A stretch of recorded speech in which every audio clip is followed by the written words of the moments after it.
मैं हूं कुमार गजेंद्र। जनपद ऑन द स्पॉट में आपका स्वागत है। हमारे एक दूसरे social media platform podcast with Kumar Gajendra में भी आपका स्वागत है, जहां आप हमें सुन सकते हैं। दिल्ली के अंदर जिस तरीके से सीएजी की रिपोर्ट को इससे पूर्व की सरकार, अरविंद केजरीवाल की सरकार दबाकर बैठी हुई थी, वो रिपोर्ट नई सरकार ने अपना कार्यकाल संभालते ही, कामकाज संभालते ही सबसे पहले टेबल कर दी। और इस सीएजी की रिपोर्ट ने अरविंद केजरीवाल एंड कंपनी की पोल खोल कर रख दिया। जिस डीटीसी को लेकर अरविंद केजरीवाल एंड कंपनी सबसे ज्यादा वाहवाही लूटने की कोशिश करती थी और इसे केजरीवाल मॉडल बताने की कोशिश करती थी कि देखिए केजरीवाल मॉडल ने कैसे पैसा बचा के, मैं बनिया हूं, मैं तो ये हूं, मैं कैसे पैसा बचा के इधर से उधर भ्रष्टाचार नहीं करता, इसलिए मैंने ये सब किया है। यानी कि जो मुफ्त की रेवड़ियों का लॉलीपॉप देने के बाद उसमें टॉफी भरकर बेची जा रही थी, वो सब अब सामने आ चुका है।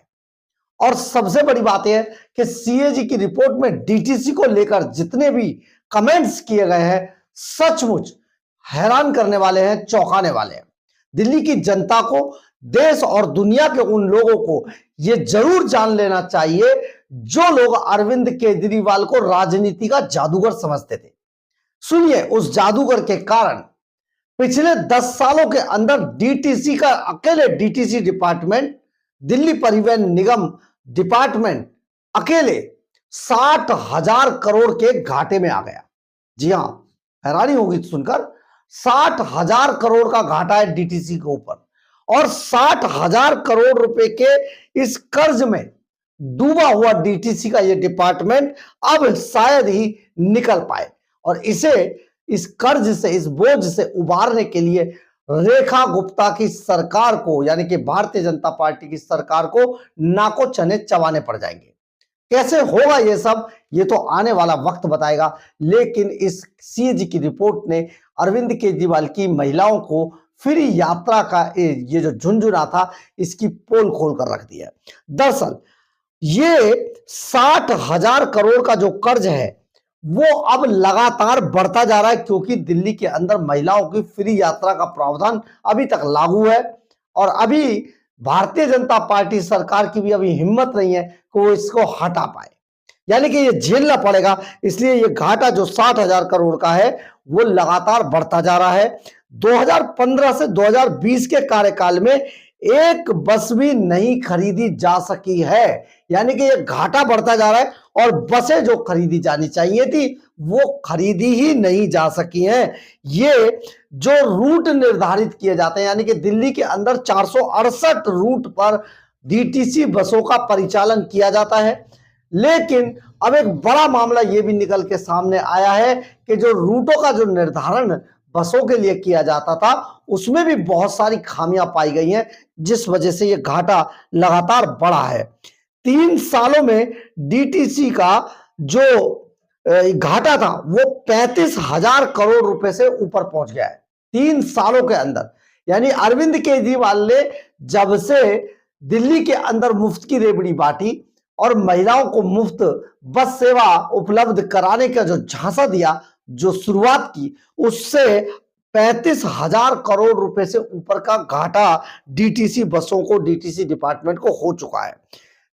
अब 2012 के मानकों की अगर माने, जो तय मानक थे 2012 में तय किया गया था, इतनी जनसंख्या पर, इतनी आबादी पर इतनी बसें होंगी, ये एक सांख्यिकी रिपोर्ट होती है और विधानसभा में इसको पेश किया जाता है, जो पत्रकारों को भी मिलती है। उसके अनुसार इसमें तय किया गया था कि 2012 के तय मानकों के अगर माने तो दिल्ली के अंदर 5500 बसों की जरूरत थी, 5,500 बसों की जरूरत थी, जबकि दिल्ली में मात्र 4,000 बसें ही चलाई जा रही थी।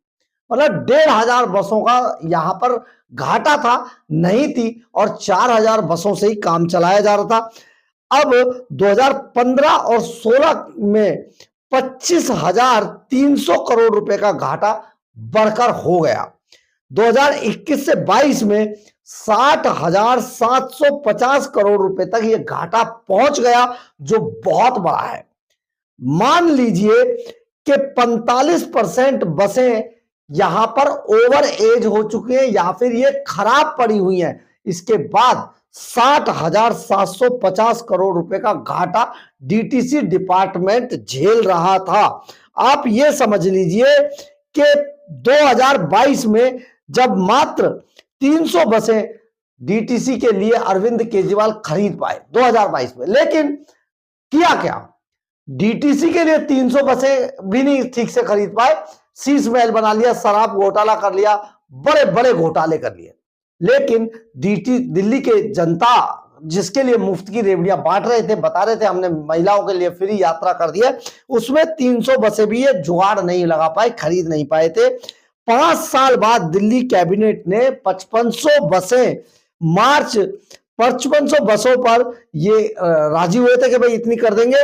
मार्च 2022 के अंत तक डीटीसी के पास 3,937 बसें ही थी, जबकि ये बात 5500 बसों की कर रहे थे। इनमें से 1737 बसें यानी कि करीब 45% बसें कबाड़ हो चुकी हैं, जो जबकि लो फ्लोर बसें, जो कि आपको हम यहां पर यह भी बता देते हैं, लो फ्लोर बसें जब दिल्ली के अंदर आई थी, राष्ट्रमंडल खेलों के जो तय मानक थे उनके अनुसार लो फ्लोर बसें शीला दीक्षित सरकार के समय पर खरीदी गई थी, जो अब 10 साल के बाद कबाड़ हो चुके हैं, यानी कि उनकी डेट निकल चुकी है, वो पुरानी हो चुकी हैं और उन्हें हटाया जाना बेहद जरूरी है। आप यहां पर यह भी सुनिए कि फेम वन जो एक योजना थी, उसके अनुसार दिल्ली सरकार को, अरविंद केजरीवाल सरकार को 49 करोड़ रुपए का एक राशि मिली थी इसके लिए कि फेम वन के तहत दिल्ली की जो डीटीसी बसें हैं या जो दिल्ली का जो परिवहन है उसको बहुत अच्छा बनाया जाए। हैरान कर देने वाली बात है कि अरविंद केजरीवाल इस 49 करोड़ रुपए का कोई इस्तेमाल ही नहीं कर पाए, यानी कि वो ठेकेदारों का इंतजार करते रहे कि कोई आएगा और उन्हें कमीशन देगा तो वो इस 49 करोड़ रुपए का योजना को आगे लागू करेंगे ताकि उनके जेब में पैसा आ जाए कमीशन के रूप में। 2007 में हाई कोर्ट ने भी कहा था कि डीटीसी के पास 11,000 बसें होनी चाहिए, लेकिन अरविंद केजरीवाल ने 10 साल के अंदर 1,000 बसें भी नहीं खरीदी। हैरान कर देने वाली बात है कि डीटीसी का बोझ जिस तरीके से, जिस तेजी से बढ़ रहा था, वो और दुगनी ताकत से बढ़ने लगा। महिलाओं की फ्री मुफ्त यात्रा पर भारी खर्च दिल्ली सरकार झेल रही थी, लेकिन अरविंद केजरीवाल हर सभा में खड़े होकर यह कहा करते थे, मैं तो जादूगर हूं जी, मैं बनिया हूं, इसलिए मैं जानता हूं पैसा कहां से आएगा, कैसे लगाया जाएगा। ये भी कहा करते थे अरविंद केजरीवाल एंड कंपनी, छाती ठोक कर ये कहती थी दिल्ली की जनता से कि हम, क्योंकि हम ईमानदार लोग हैं, हम कमीशन नहीं खाते हैं, हम घूसखोरी नहीं करते, इसलिए हम वो पैसा बचाकर हम जनता को देते हैं। जबकि ये सबसे झूठ का पुलिंदा था अरविंद केजरीवाल का, ऐसा कुछ नहीं हुआ। अब ये 60,000 करोड़ रुपए का अकेले डीटीसी डिपार्टमेंट पर जो घाटा दिखाई दे रहा है, जो कर्जा दिखाई दे रहा है, आप समझिए कि अरविंद केजरीवाल कितने बड़े जादूगर थे। यानी कि उन्होंने झूठ बोला, भर भर कर झूठ बोला और दिल्ली सरकार के हर डिपार्टमेंट को तबाह करके रख दिया। लेकिन सीएजी की जो रिपोर्ट है, जिनको अरविंद केजरीवाल दबाए बैठे थे, उन रिपोर्ट ने केजरीवाल एंड कंपनी के चेहरे से नकाब खींच कर नहीं, नोच कर निकाल दिया और अरविंद केजरीवाल का जो भयानक चेहरा दिखाई दे रहा है, जो दिल्ली की जनता को केजरीवाल एंड कंपनी का भयानक चेहरा जो दिख रहा है, सचमुच वो बेहद डरावना है। अगर ऐसे व्यक्ति को और आगे बढ़ा दिया जाता, दिल्ली की जनता गलती कर देती, तो शायद दिल्ली के अंदर ही नहीं, पूरे देश के अंदर, पूरे देश को लूटकर अंग्रेजों और मुगलों की जगह ये लोग विदेशों में जाकर बस गए होते। आप सोचिए कि एक तरफ मुफ्त की रेवड़ियों का डंका बजाना, दूसरी तरफ केजरीवाल मॉडल की बात करना और तीसरी तरफ यह कहना कि मैं बनिए का बेटा हूं, मुझे पता है मैं कमीशन नहीं खाता, इसलिए मैं ईमानदार हूं, इसलिए मेरे पास बहुत पैसा है। तो आप इस बात से समझ जाइए कि आज दिल्ली सरकार का खजाना 7,000 करोड़ रुपए के घाटे में है। दिल्ली सरकार का जो सबसे सुपर डिपार्टमेंट था यानी कि दिल्ली परिवहन निगम, वो आज 60,000 करोड़ रुपए के कर्ज के नीचे दबा हुआ है। तो आप सोचिए अरविंद केजरीवाल ने आपको क्या दिया, हमको क्या दिया और हमारी जो आने वाली जनरेशन है उसको क्या दिया।